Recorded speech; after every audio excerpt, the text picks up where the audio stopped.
जोहार के गते को सगुंदरा मेना नवा इኛ मनोज हंसदा जी यूट्यूब चैनल रे और गते को तीन आपे तलारे अडी नपाय सिंगिंग प्रैक्टिस वीडियो साउते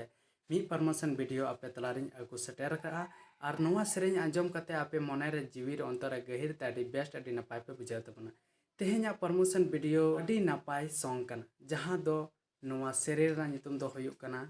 छाता पाता मेला और नवा सेरेñ दो आपे तलारे होयदा ऑफिशियल यूट्यूब चैनल रे सदर समांगो फुल वीडियो नितो दो आपे तलारे प्रमो वीडियो सेटेर कना और किछु दिन परे खान की आपे तलारे नोवारना फुल वीडियो बुन नेल नाम दड़िया तो गते को तिहिñ आपे तलारे नोवा जहां उदुग लगी जहां सदर समांग लगी देलांग नोवा बुन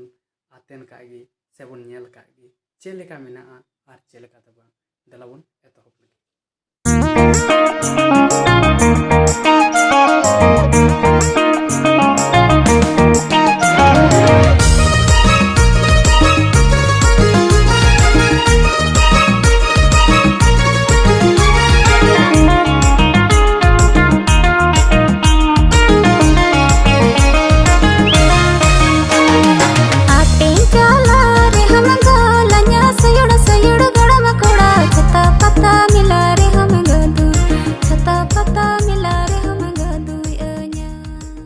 गाते को नोपे नेल के तबुना नोवा रेना परमो वीडियो चेलेका मेना और चेलेका दो बांग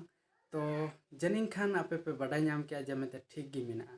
और भली गी बनाव कना और इन आशा कना नोवा सेरेñ अडी बेस्ट अडी नपाय अडी सुपर अडी डुपर बनाव कना जहां दो नोवा सेरेñ नेल कते नोवा सेरेñ आंजम कते अडी रस्के अडी मस्ती अडी मजे बुन बुझाव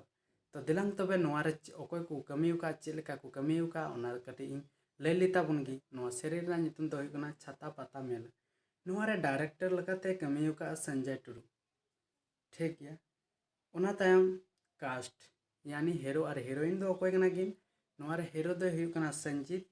और हीरोइन दो हुकना सिफाली हेम्ब्रम जहां तो दुमकारेनी सुपर डुपर फेमस हीरोइन कना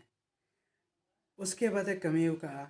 प्रोड्यूसर जहां तो सिकंदरी बास्की इने परे लिरिक्स दो कमियुका पानमती मुर्मू इने परे सिंगर दो कमियुका अमरनाथ टुडू एंड पानमती मुर्मू म्यूजिक दो कमियुका सीएस ब्रदर दुमका इने परे जहां दो नोवा एडिट का और नोवा बिनाव का अडी चरकते चिकड़ते उनी दो हुकना मंगल एंड गौरव मरांडी सावते एडिट दो हुकना संडी तो मैं बुन आंजम नाम किदा नोवारे ओकय को कमियुका चेलका को कमियुका जहां गरम सगई नितो सॉन्ग बनाव कना नोवा अडी सुपर अडी डुपर बनाव कना तेलांग नोवा बुन आंजमा चेलका मिना और चेलका दो बांग और ठीक गया और जस्ती चीन लेया